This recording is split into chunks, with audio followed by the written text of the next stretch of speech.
उत्तर प्रदेश से आए हैं और इसलिए आपसे मिलने के लिए ही आए हैं। हम लोग 3 दिन के लिए आए हैं। मैं तो चाहती थी कि हम आपको दूर से देखें, लेकिन भगवान की कृपा हुई कि हमने आपको लाइव देखा।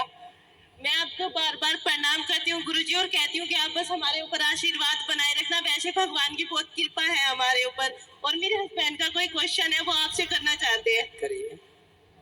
राधे राधे गुरुजी। राधे राधे। गुरुजी, हम आपकी जो कथा है डेली सुनते हैं। एक परिवार में मेरे माता पिता हैं, वो भी डेली आपकी कथा का श्रवण करते हैं, और हम आपकी कथा सुन करके बहुत अच्छा लगता है। और साथ में बीच बीच में जो आप पारिवारिक ज्ञान जो देते हैं, उससे मैं बहुत ज्यादा प्रभावित हुआ, वो हमें बहुत अच्छा लगता है। और गुरुजी, मेरा एक प्रश्न है। हालांकि मैंने बहुत 2-3 विद्वानों से भी किया था, उन्होंने अपने अपने तर्क इस पे दिए हैं, बस आपके श्रीमुख से मैं सुनना चाहता हूँ। कहते हैं कि हम सब एक भगवान की कठपुतली है, जैसे वो नचाते हैं हम नाचते चले जाते हैं। तो जो हम कर्म करते हैं, चाहे वो अच्छे कर्म कर रहे हो या बुरे कर्म करते हैं, उसमें भी भगवान की इच्छा होगी जिससे हम वो कर्म कर रहे हैं। तो जब हम कोई बुरा कर्म करते हैं तो उसका दंड हमें क्यों मिलता है सर? मेरा ये प्रश्न है। बहुत सुंदर प्रश्न है इनका, बड़ा गहरा है, बड़ा अच्छा सवाल है। बहुत कम लोग प्रश्न करते हैं ऐसा, आपने प्रश्न किया है, उत्तर दे रहे हैं। सारे काम भगवान करते हैं। कहते हैं ईश्वर की मर्जी के बिना पत्ता भी नहीं हिलता।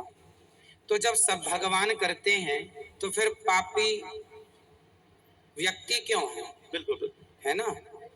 हमने चोरी की तो फिर हमने वो भी ईश्वर की मर्जी से की, क्योंकि सब ईश्वर की मर्जी से हो रहा है। ये सवाल है आपका। जी जी बिल्कुल।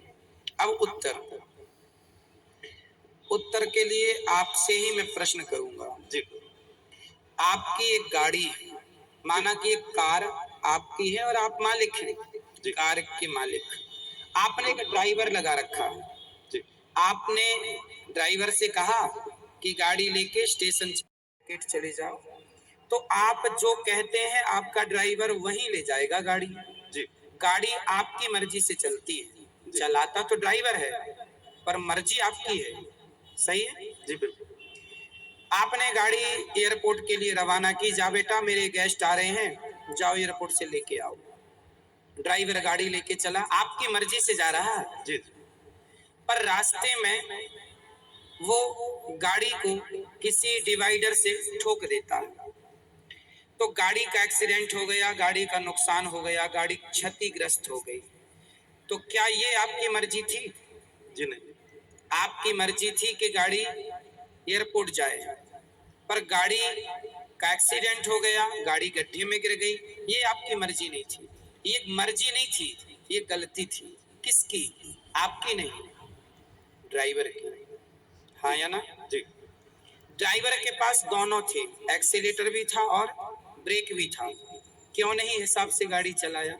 क्यों डिवाइडर पर ठोक दिया? आपकी गाड़ी आपकी मर्जी से चलती है, पर जब उसका नुकसान होता है तो वो आपकी मर्जी नहीं होती है ना, वो लापरवाही होती है। उसी प्रकार ये संसार भगवान की ओर से चल रहा है, मालिक भगवान है, हम लोग केवल ड्राइवर हैं। हमारे पास ईश्वर ने विवेक दे रखा है। आपको पता है कि आपको गुलाब की सैया पर तो सोना है, आप कहीं गुलाब होंगे तो आप जाके उस गुलाब के ऊपर बैठ भी सकते हैं, खड़े भी। पर कांटों का ढेर होगा तो आप नहीं खड़े होंगे। आपको पता है कि ये गुलाब है, ये कांटा है, आपको समझ है कि सही है, ये गलत है। जब आपको समझ है तो आपने अपनी समझदारी से अपने मन को रोका क्यों नहीं गलत काम से? ईश्वर की मर्जी से संसार चल रहा है। आप और हम सबकी मर्जी में ईश्वर की मर्जी है, पर हम जो गलत निर्णय लेते हैं उसके लिए ईश्वर ने हमें स्वतंत्र, गाड़ी आपकी है, मालिक आप हैं, लेकिन ब्रेक एक्सीलेटर आपने ड्राइवर को सौंप रखा, भाई जहां जरूरत पड़े दबाते रहना। उसी प्रकार ईश्वर ने भी हमें बुद्धि देके स्वतंत्र कर दिया है कि जहां जरूरत पड़े वहां अपने हित में अहित में सोच लेना। आपको कहा जाए कुएं में गिर जाओ, आप नहीं गिरेंगे, आपको पता है ये गलत है। तो आपको स्वयं को ईश्वर ने इतनी पावर दे रखी है। मालिक तो आप हैं गाड़ी के, लेकिन कुछ पावर ड्राइवर के पास भी है ना, ब्रेक एक्सीलेटर। उसी प्रकार संसार ईश्वर का है, संसार ईश्वर की मर्जी से चलता है, पर जब आप गलत करते हैं तो वो ईश्वर की मर्जी नहीं होती, वो आपके मन की गलती होती है। आपने अपने मन को नियंत्रित क्यों नहीं किया? ड्राइवर ने गाड़ी को क्यों नहीं नियंत्रित किया? अब नुकसान हुआ है तो वो ड्राइवर को भी चोट लगेगी, मालिक को चोट नहीं लगेगी। भाई एक्सीडेंट हुआ है तो चोट, मालिक तो घर में बैठा है, मालिक तो परमात्मा है। अब तुम ही ड्राइवर हो तो तुम ही भोगो फिर। तो अपने अपने किए का दंड, ईश्वर की मर्जी से संसार चलता है, पर उन्होंने हमें सही गलत की सोच दे रखी है। सही गलत क्या है वो पहचान दे रखी है। अब आप गलत करें तो इसमें दोषी ईश्वर कैसे हो सकता है?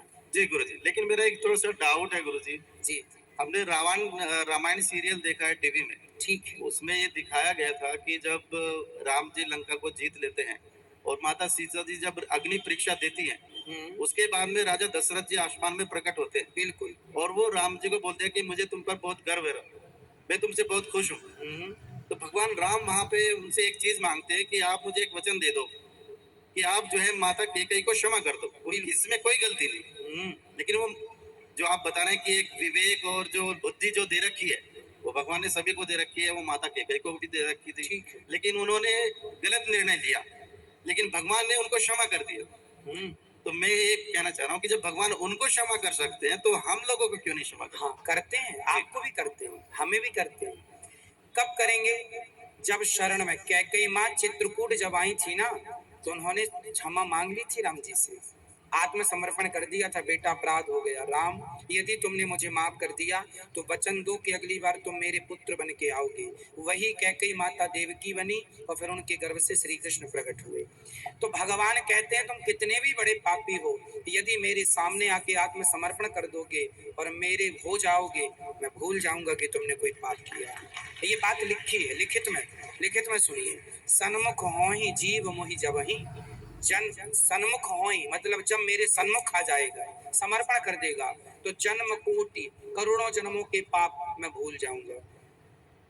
ये लिखा है। जी। एक छोटा सा क्वेश्चन जी। हमने सुना है कि धर्म बहन होती है, लोगों से कहते सुना है कि ये हमारी धर्म बहन है। ठीक है। ये भी सुना है कि ये हमारी धर्म पत्नी है, लेकिन हमने ये कभी नहीं सुना कि ये हमारे धर्म पति है। ऐसा क्यों सर? हाँ, पत्नी भी एक ही होती है ना। अब दूसरी पड़ोसन को तो आप कह नहीं सकते कि मेरी धर्म पत्नी है। अपनी कोई नहीं, आप पत्नी कह सकती है मेरा पति है, परमेश्वर है। वहां धर्म तो लगा ही है, जुड़ा ही है, कहने की जरूरत नहीं है ना। इसलिए पत्नी धर्म पत्नी है, धर्म की माँ बन जाती है, धर्म की बहन बन जाती है, जो बन जाते हैं वो बन जाते हैं। अब सबको आप कैसे अपना बना सकते हैं? बना सकते हैं, पर सबको धर्म पति कैसे बनेगा? कोई पति प्रता नारी है ना, एक पति के सिवा, एक पुरुष के सिवा पराये पुरुष पर नजर जाएगी तो समाज उसे कुलटा कहेगा, चरित्रहीन कहेगा। शूर्पणखा गई थी तो उसकी नाक कान भंग हो गई। केवल ये धर्म नारी का नहीं है, पुरुष का भी है। नारी का धर्म है कि वो अपने पति को ही परमेश्वर माने, और पुरुष का धर्म है अपनी पत्नी के सिवा पराई नारी को माँ, बहन और बेटी के रूप में ही देखे। यहाँ वहाँ देखने की जरूरत नहीं है। ठीक है, धन्यवाद गुरुजी, बहुत बहुत धन्यवाद।